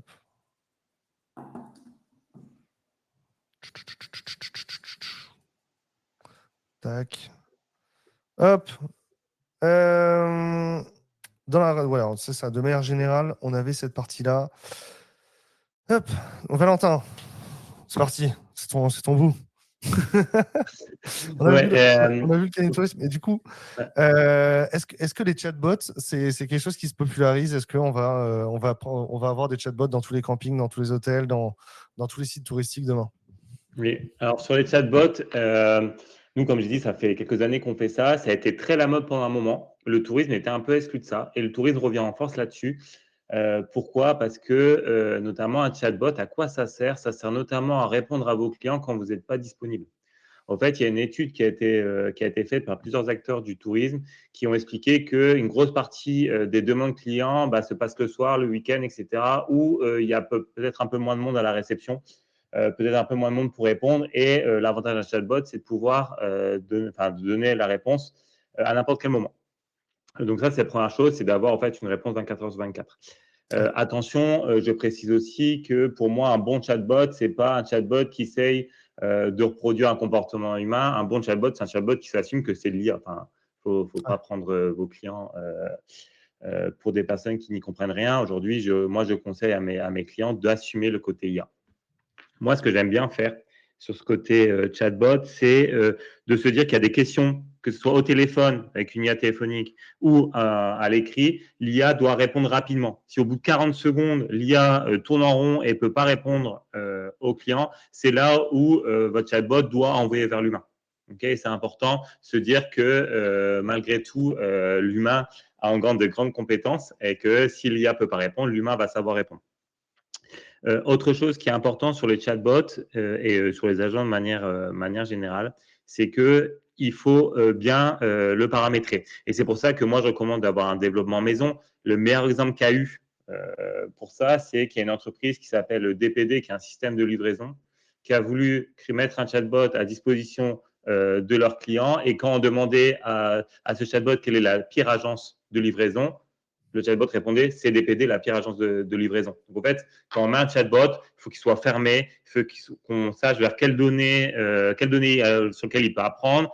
Il faut avoir des barrières, il faut pouvoir aussi l'évaluer de temps en temps. Donc, en fait, mettre un chatbot, ce n'est pas juste connecter un chat GPT et mettre les données dessus. Non, il y a une vraie expertise à avoir pour pouvoir répondre au mieux aux clients, pouvoir basculer à l'humain et que l'IA n'invente pas. C'est Virginie qui parlait des hallucinations. Si aujourd'hui, vous ne paramétrez pas votre IA parfaitement, elle va halluciner. Moi, l'idéal, c'est que quand une IA ne connaît pas la réponse, elle dit « je ne sais pas » et qu'elle l'envoie à un humain. Ouais. Okay, donc, il y a plein de choses à faire. Mais en effet, c'est un vrai sujet aujourd'hui. Et parmi les 30-35 entreprises du tourisme qu'on accompagne, le chatbot est souvent un des premiers sujets que la direction nous remonte en disant voilà, on a un problème de temps, on veut libérer nos équipes pour qu'ils fassent plus d'accueil, qu'ils fassent autre chose. Il faut qu'on mette un chatbot en place parce que c'est ce qu'attendent aussi les clients et notamment les nouvelles générations qui, un, ne vont pas appeler et deux, ont besoin d'avoir la formation très rapidement. Car s'ils ne l'ont pas très rapidement, ils vont partir chez le concurrent. Ouais. Oui, je me rappelle aussi d'un premier exemple avec Chevrolet qui avait mis un chatbot complètement ouvert et du coup, tu lui demandais de comparer les modèles de Chevrolet avec des voitures de la concurrence et il disait que les voitures de la concurrence étaient meilleures, quoi. Et Oui, c'était voilà, les avis en ligne qui disaient oui. ça, hein, il avait juste repris les avis en ligne. Donc, ok, ça, sur les chatbots, c'est chouette. Alors, ce qu'il y a de bien, tu as vu, c'est que la slide de Ange, elle collait parfaitement avec ton discours. Vraiment, vous disiez la même chose. Mais on est raccord avec Ange. Ouais, On mais parle c'est le ça, même hein. langage. On dirait que vous avez fait les slides ensemble. Valentin, est-ce que tes clients, ils ont commencé à vibe coder aussi? Tout à fait. Et je les encourage même à faire ça. Alors, attention. Alors, vibe coding, pour ceux qui ne connaissent pas forcément le terme, c'est de pouvoir en fait coder tout en langage naturel. Ça veut dire que, pour faire très simple, vous allez sur Mistral, pour parler d'un acteur un peu français, ou vous allez sur Claude pour un acteur américain, vous lui écrivez une phrase, développe-moi une petite application qui permet de faire ça, ça, ça, ça, et elle va développer l'application. Ça, c'est génial. Ça permet d'accélérer pas mal de choses. Pareil, quand vous travaillez avec une entreprise externe, elle va pouvoir vous maqueter plus rapidement ce qu'elle peut faire pour vous. Mais je dis bien attention. Okay, le vibe coding, c'est très bien pour des usages internes simples, où il y a vos propres données. C'est par exemple faire, je sais pas, des agendas, faire des choses assez simples. Par contre, dès qu'il s'agit de données externes ou que c'est des gens qui peuvent se connecter à l'extérieur de votre entreprise, attention au vibe coding. Parce que du coup, aujourd'hui, s'il y a des données sensibles, si on peut l'attaquer ou si vraiment ça peut être quelque chose où il y a beaucoup de clients en même temps, ça peut tomber. Ce n'est pas encore super fiable. Et là, j'ai un exemple très concret d'un hôtel qui a utilisé vibe coding pour en fait, développer un système où les clients puissent en fait, directement réserver des salles de conférence. Ils ont mis 6 jours à construire quelque chose de très bien qui tenait à la route. Ils l'ont mis en production tout seul. Et aujourd'hui, ça fait 6 mois que l'outil est en place et ils sont toujours en train de le paramétrer. Il perd beaucoup de temps parce qu'en fait, ils sont pas fait accompagner dès le départ. Donc oui, pour le vibe coding, pour commencer, pour des petites choses en interne ou pour maqueter, pour des choses qui passent en production, attention, il faut être au moins accompagné. Ouais, après, ça peut aussi rester, enfin, tant que c'est pas utilisé par les clients ou par des grands volumes d'utilisateurs, ça peut rester maquetté. Alors, je pense, tu vois, par exemple, gérer les créneaux de spa ou gérer les créneaux de soins dans un hôtel. Ça peut être des outils qu'on fait soi-même tant qu'on a tant que c'est pas grand public, ça s'utilise et ça peut s'adapter à des besoins particuliers, quoi. Oui, clairement. L'analyse prédictive et la gestion intelligente des ressources et des flux. Est-ce que demain, mon hôtel, mon café, il va commander du café tout seul? Mon hôtel, il va commander du café tout seul aussi? Et est-ce que demain, mon IA va me prédire que je vais avoir une vague de visiteurs qui arrive spontanément à 18h et que je dois staffer du monde? Est-ce que c'est ce monde-là dans lequel on est déjà? Alors, si je peux me permettre de répondre à ça, après je passerai, je pense, la question à Ange parce qu'il doit y avoir aussi beaucoup de réponses là-dessus. Mais nous, ce qu'on voit, c'est que de plus en plus, au fait, c'est pas de la prédiction, c'est l'hyper-personnalisation. En fait, c'est plus là-dessus que je le vois, moi. Aujourd'hui, typiquement, on accompagne un client, en fait, enfin un hôtel. Le client va dire, par exemple, il va nous donner son vol, à quelle heure il va arriver. Ok, très bien. À partir de là, nous, on va récupérer ces anciennes venues dans l'hôtel. C'est un client existant. On voit qu'il aime bien quand il arrive, je sais pas, commander tel petit-déj. Et ben, s'il arrive tôt le matin, le petit-déj sera déjà dans sa chambre. S'il y a un événement, typiquement, là, on accompagne des clients à Chamonix, quand c'est l'Ultra Trail au Mont Blanc, et ben, du coup, il va automatiquement adapter les prix, adapter les chambres, etc. En fait, l'idée, c'est pouvoir mettre plein d'open data, plein de données internes pour pouvoir personnaliser l'expérience et pouvoir anticiper pas mal de choses. Enfin, je ne sais pas, toi, Ange, comment tu le vois de manière concrète sur les acteurs que tu accompagnes, mais en effet, on essaie de prédire beaucoup de choses grâce à l'IA et aussi forcément le staff, les coûts, etc. derrière. Je pense que Ange a l'exemple du parc du Marcanterre. Oui, oui, et pas seulement. Et pas seulement. Il y a deux choses, effectivement. Il y a l'IA prédictive et il y a l'IA qui, effectivement, permet de personnaliser au maximum entre la phase de réservation et la phase d'arrivée, par exemple, sur un lieu, et même pendant un séjour, toutes les communications qui permettent d'anticiper les besoins en fait, des profils clients. Ce n'est pas vraiment de l'IA prédictive dans ce cas-là. Ça va être une bonne scénarisation de l'IA générative avec un bon usage de la donnée. On en a déjà parlé tout à l'heure.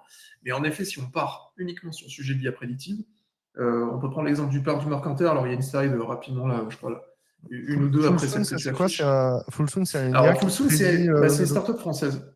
Ouais. Ouais, c'est une start-up française qui a développé une solution de prédiction en fait, des stocks en fonction d'un dataset, d'un jeu de données qui est nourri par les événements, par la météo, par Ouais. différents éléments qui permettent d'influencer la fréquentation en fait, dans les restaurants. Et donc, ils vont anticiper et vont prédire en fait, les flux, les stocks nécessaires, les commandes à passer, etc.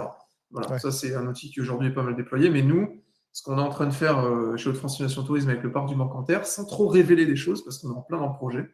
On est en phase d'expérimentation, ça a été financé par Atout France. C'est un projet qui va permettre en fait de mieux gérer les flux, d'essayer de mieux les lisser aussi, pour pouvoir mieux maîtriser la fréquentation, en utilisant un certain nombre de données, donc la météo, je l'ai évoqué, les flux de fréquentation historiques, les périodes de vacances, etc. Et donc, on va être capable de dire, donc on est en train de le tester en ce moment, être capable de dire, voilà, à telle période, telle semaine, dans les 3 jours qu'il va y avoir pendant le mois de juillet, là, on va passer la jauge, on a des seuils fixes, en fait, et la prédiction va nous dire, attention, il va falloir peut-être ouvrir un peu plus tôt, il va peut-être falloir adapter le staff, ou mieux informer en fait le visitorat des risques en fait de surcharge à ce moment-là pendant la journée à des heures précises. Et donc là, l'objectif qu'on a, c'est d'aller même au quart d'heure, d'être capable au quart d'heure d'évaluer ça, de manière, surtout, le plus important, c'est pas tant de développer un outil d'IA pour pouvoir dire on l'a fait, on prédit, etc. Parce que parfois l'humain sait anticiper mieux que l'IA les flux de fréquentation qu'il va y avoir ce week-end, mais c'est surtout de pousser une information de manière proactive auprès du visitorat en amont pour changer les comportements et inviter à aller à un autre endroit, de revenir à un autre moment pour s'assurer une expérience de visite optimale. En fait, c'est ça qu'on est en train de faire. Et je voulais partager une anecdote parce qu'elle était très marrante. C'est plus une question que je pose à tout le monde. On a découvert, et c'est là l'importance des données, en fait. Là, c'est vraiment le point clé. On a découvert qu'il y avait une donnée météo qui avait une influence importante sur le modèle prédictif qu'on a développé ici avec Dan et Julien notamment, et avec l'équipe du parc. C'est la météo en montagne, dans le Jura et dans les Vosges. Alors pourquoi, d'après vous, la donnée météo, cette donnée météo-là, on doit en tenir compte dans un projet comme Pour le celui-là, parc du alors Marcanterre? qu'on est au parc du Marcanterre. Ouais, on est dans Parce la que Somme. s'il fait moche dans les Vosges, les gens ils vont au parc du Marcanterre à la place? Alors c'est presque ça, en fait c'est l'inverse, c'est s'il neige en montagne, les franciliens partent là-bas et donc tu as moins de Ah, fréquentation. Et donc il y a une corrélation immédiate entre la météo en montagne dans une autre destination et la fréquentation que tu vas avoir potentiellement au parc. C'est des choses assez amusantes, anecdotiques, mais à tel point on doit travailler sur la donnée et la qualifier le mieux possible. je pense que En amont Frédéric d'un veut que projet. tu fasses un case study complet sur le parc du Marcanterre Ça dans sera prévu. l'exposition. Ouais, C'est prévu, ça sera en octobre. en octobre. Hop. Ça, c'est donc là, les supports que j'ai après, c'est les supports de Myriam sur l'analyse d'impact. On est arrivé au bout, on est à peu près dans les temps du webinar. On va prendre les dernières questions, d'accord, avant de refermer. Donc, n'hésitez pas à poser vos dernières questions. On va y répondre. Dans les questions, Alors, il y avait une question un peu complexe, je n'ai pas su la placer correctement ou bien. Donc, c'est la question de Fabien. Alors, je vous propose qu'on y réponde ensemble ou indiquez-moi si vous voulez répondre. Je démarre la réponse en direct et je lis la question. Alors, comment on aborde la question de l'IA autour de deux chantiers qui semblent différents? L'IA comme un outil interne à notre organisation cible salarié. Deux, l'IA en lien avec nos contenus, offres, cible clients. Est-ce que c'est une approche globale ou est-ce que c'est deux approches distinctes avec des outils, des experts différents? Peut-être Valentin? Je relis la question en direct. Alors, pour moi, en effet, non. C'est moi qui fais du bruit comme ça. Non, c'est même. Ah. En fait, pour répondre à cette question, je pense que la première chose qu'il faut faire, et c'est important, c'est que là, on est déjà en train d'identifier deux cas d'usage différents. L'IA interne, l'IA pour nos contenus, etc. Je pense que ce qu'il faut faire, et c'est aussi dans cette démarche qu'il y a beaucoup d'acteurs et que BPI se lance, c'est que la première chose à faire quand vous vous lancez dans l'IA, c'est de faire ce qu'on appelle un diagnostic. Ça veut dire pouvoir savoir où vraiment vous avez de la valeur ajoutée à mettre de l'IA. Et nous, sur nos hôtels, on voit qu'il y a on a des clients qui ont vraiment besoin d'améliorer leur process parce que c'est là où ils perdent du temps et c'est là où il faut mettre une IA interne parce que du coup, en termes de ROI, c'est important. D'autres, ils ont des process bien définis, de la data, c'est déjà fait. Et là, on va aller plutôt en V2 à créer du contenu. Je pense qu'il ne faut pas, différencier les deux. C'est-à-dire que le même expert, nous, par exemple, on peut vous accompagner sur les deux sujets, ok.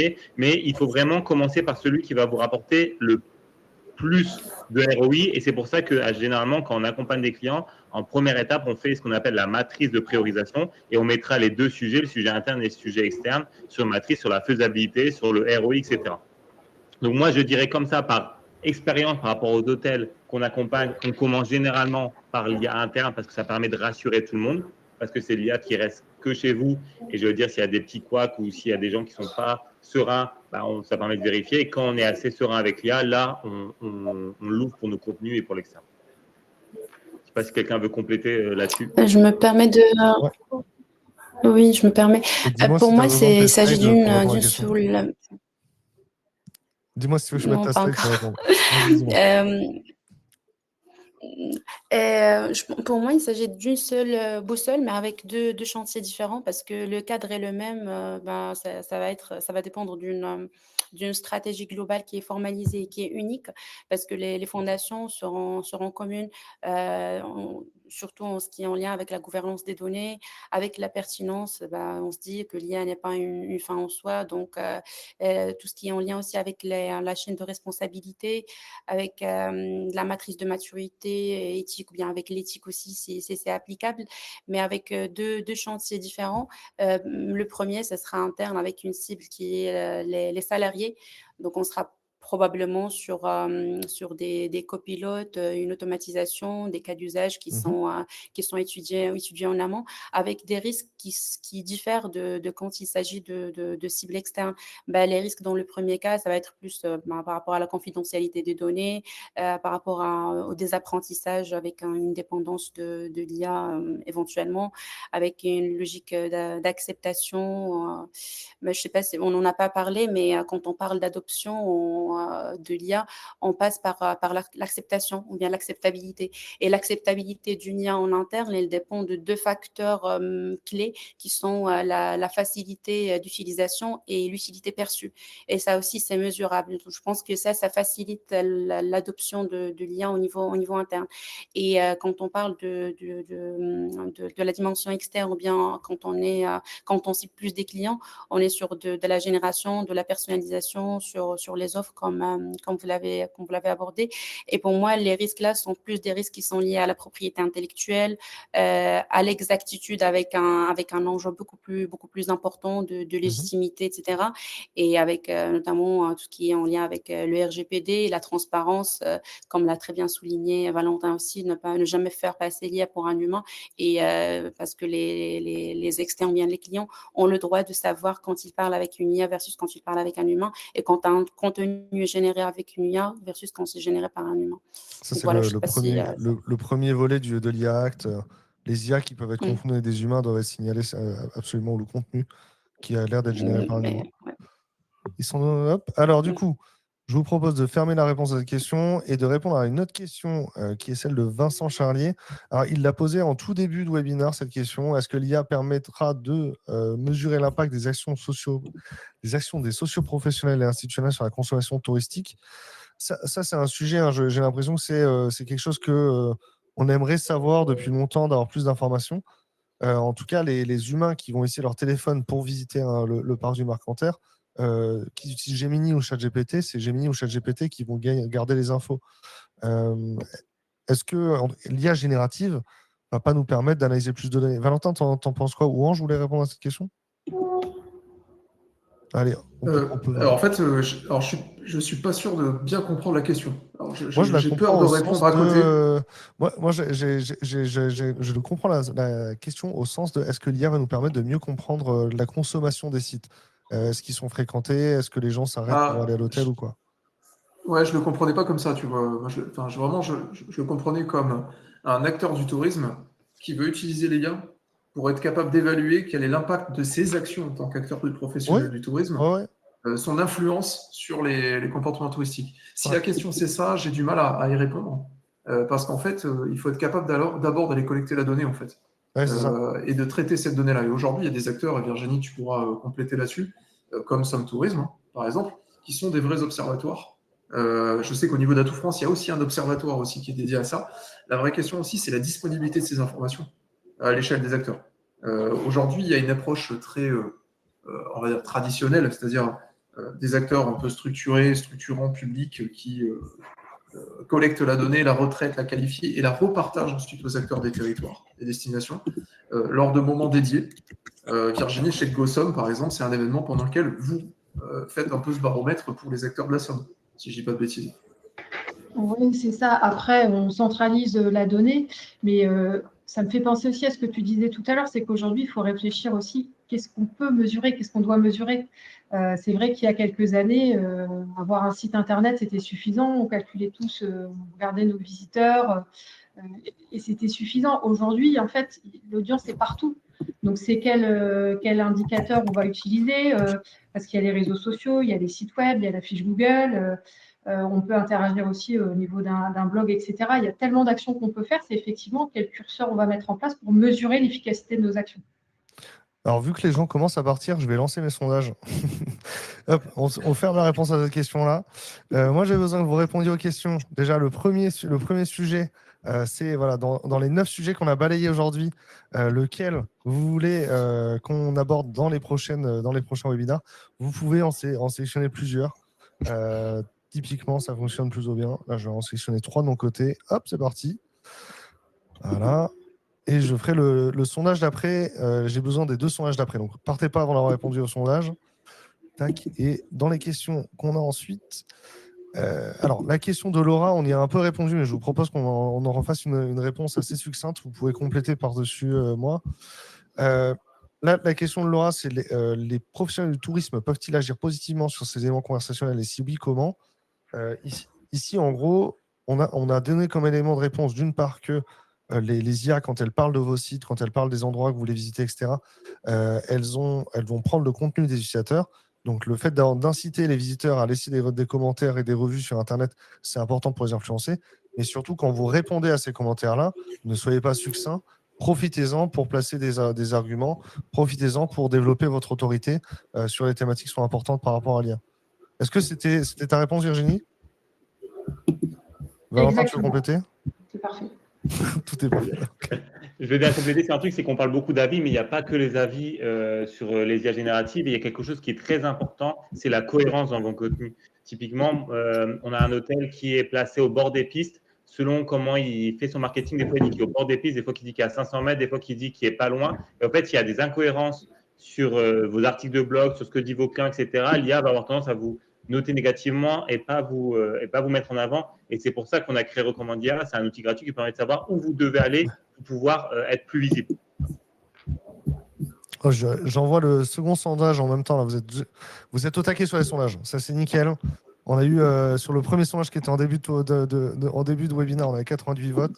88 votes. Là, on est à 55 sur le premier et le deuxième, on est à 36. Le sondage là sur comment vous sentez vis-à-vis de l'IA. L'idée, on va le refaire à chaque webinar. L'idée, c'est de voir comment vous avez évolué, comment vous avez progressé sur cette thématique-là.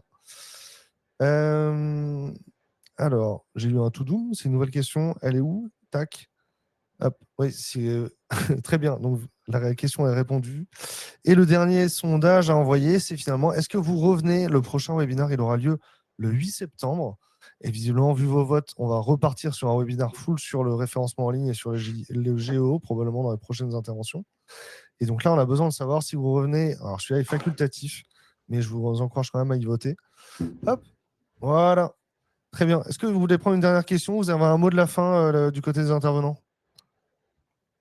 J'ai vu une. Bah, Valentin, vas-y, allez. Non, À toi. j'allais juste préciser, si vous voulez vous lancer en IA, surtout, ce qui est très important, c'est d'identifier les bons experts. Ange, Virginie, Myriam et moi, on est des bons experts. Il y a plein de faux experts sur LinkedIn, des faux experts qui vous appellent, etc. Faites attention, regardez avec qui ils ont travaillé, s'ils sont certifiés, etc. C'est important parce qu'on voit trop d'entreprises qui se font, je mets des guillemets, arnaquer par des gens qui ne connaissaient pas l'IA il y a 2 mois et qui disaient expert IA. Donc, faites attention à qui avec qui vous travaillez et demander des références, etc. C'est important pour vous parce que le premier projet est ultra important dans une boîte. Et oui, alors du coup, Fabien nous demande où on en est sur l'adoption. Là, vous avez répondu à 33% moins 1 et 30% plus 1. Donc voilà, vous êtes divisé en creux. Tout le monde est sur une bosse et a une bosse à passer. Hop. Et oui, intéressé pour la suite, nous dit Stéphane. Preneur des liens après ce webinaire.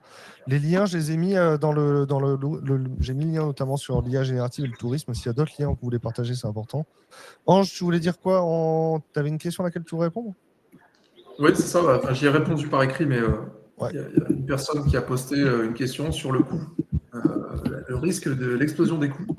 Et bah, en fait, en effet, alors là, on va répondre de deux manières. Et Valentin, tu pourras compléter. Myriam, tu l'as évoqué aussi. C'est si évidemment vous appuyez sur des modèles avec des API, vous allez vous connecter sur des solutions d'OpenAI directement, Claude, Anthropic, enfin peu importe, les solutions du marché, les gros éditeurs. On sait déjà que l'explosion du coût du token et de la consommation fait que la plupart des grosses entreprises à l'heure actuelle qui ont déjà investi, qui se sont déjà structurées, qui consomment beaucoup effectivement ces modèles, se retrouvent avec des coûts en pleine explosion et ça ne va ne faire qu'augmenter. Enfin, c'est un secret de polichinelle, ce truc-là. On l'a vu dans la publicité en ligne, on l'a vu dans plein d'autres domaines. Par contre, si vous travaillez sur des modèles comme Valentin l'a évoqué tout à l'heure, qui sont installés, qui sont des modèles open source, qui sont installés, paramétrés chez vous, là, vous contrôlez en fait ce risque-là. Donc c'est pour ça que faire appel, enfin en tout cas bien cadrer un projet, bien le structurer et pas se lancer par exemple sur du vibe coding comme ça, tête baissée, et le déployer en production sans évaluer en amont, sans préparer, se poser toutes les bonnes questions, c'est un risque à moyen long terme, en fait, clairement. Hop. Et alors, justement, il y a des gens qui demandent les webinars, etc. Ou les liens. On va envoyer une newsletter après, donc elle est déjà rédigée ou en cours de rédaction. Cette newsletter comprendra tous les éléments nécessaires ou utiles finalement. Donc n'hésitez pas à être vigilant sur vos emails, vous retrouverez la newsletter. Le livre blanc, tu l'avais déjà. Ok. Ce qui est fait au parc. Ah oui, le parc, c'est pas publié encore. Mais voilà, il y a encore une fois la newsletter. Non, ça sera après l'été. Très bien. Virginie, le mot de la fin. Ouvre ton micro et donne-nous ton mot de la fin, Virginie.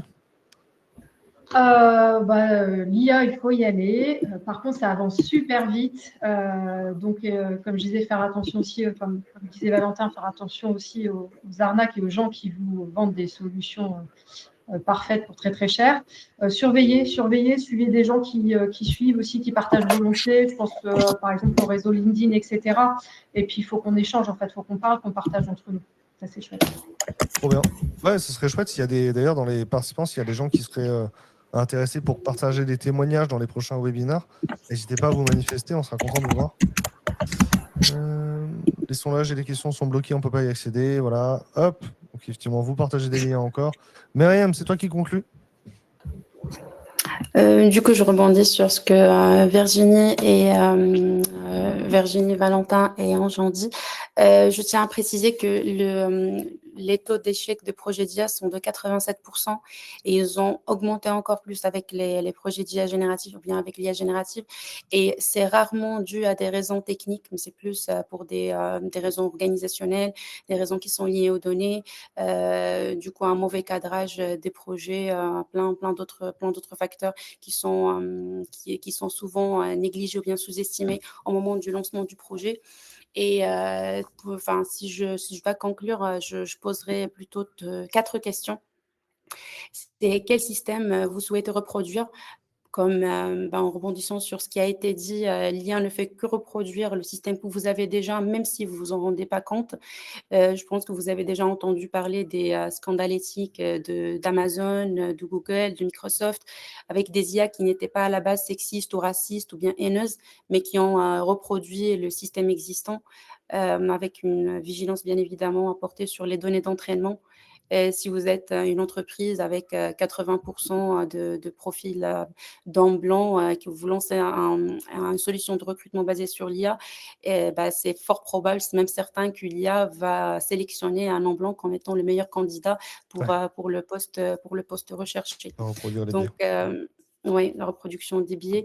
Donc, avant de lancer un projet d'IA ou bien une adoption, il faut se poser la question de quelles données on dispose. Est-ce qu'on dispose de données assez factuelles, assez propres, ou bien nous intéressons juste au lancement du projet au détriment de la qualité, ce qui sera décevant. Troisième question, bien troisième point de vigilance, c'est pour moi la place de l'homme. Qu'est-ce qu'on souhaite garder pour l'humain? J'entends beaucoup de gens dire un humain dans la boucle, mais moi je dirais plutôt une IA dans la boucle, parce que c'est l'humain qui doit rester vraiment au centre de l'activité. Et pour finir, posez-vous la question de l'explicabilité. Des fois, c'est pas nécessaire vraiment d'y répondre, parce que plus on va sur des modèles plus performants, plus l'explicabilité et plus on est sur des modèles opaques, mais il faut quand même se poser la question pour étudier la criticité de ce facteur-là. Et une fois qu'on aura, je pense, posé ces 4 questions, ça va nous donner une idée sur le lancement ou pas dans le cas d'usage, ou bien dans la solution d'IA. Ceci étant dit, je ne décourage pas pour l'adoption de l'IA ou bien l'utilisation de l'IA. C'est juste le manque d'acculturation que je remarque, parce que même aujourd'hui, on est en 2026, mais quand on parle de l'IA générative, tout le monde pense qu'on parle de ChatGPT, ce qui n'est pas le cas. Je pense que je suis sûre que c'est pas le niveau de maturité ou bien de sensibilisation qu'on a aujourd'hui, mais sachez que dans vos équipes, il peut y avoir des personnes qui confondent aussi toutes les techniques d'IA, d'où l'importance de l'acculturation, d'avoir le même vernis, la même compréhension, la même sémantique quand on parle je sais pas, quand on parle d'IA agentique, ce qu'on met derrière, quand on parle d'IA générative, ce qu'on met derrière, quand on parle d'IA statistico-prédictive, ce qu'on met derrière, et tout ça, ça répond à un enjeu qui, pour moi, est une compétence essentielle aujourd'hui, c'est la capacité de pouvoir assurer un alignement stratégique, c'est-à-dire ne pas faire de l'IA pour faire de l'IA, faire de l'IA parce que ça va servir stratégiquement mon organisation, parce que ça répond à un besoin organisationnel. Et ça, c'est super important, mais aussi un peu compliqué à opérationnaliser. Mais si vous faites appel aux bons experts, vous allez pouvoir justement le mesurer. Voilà. Ok, super cool. Et ben encore, les gens ont déjà commencé à partir, donc merci beaucoup aux gens qui sont encore là.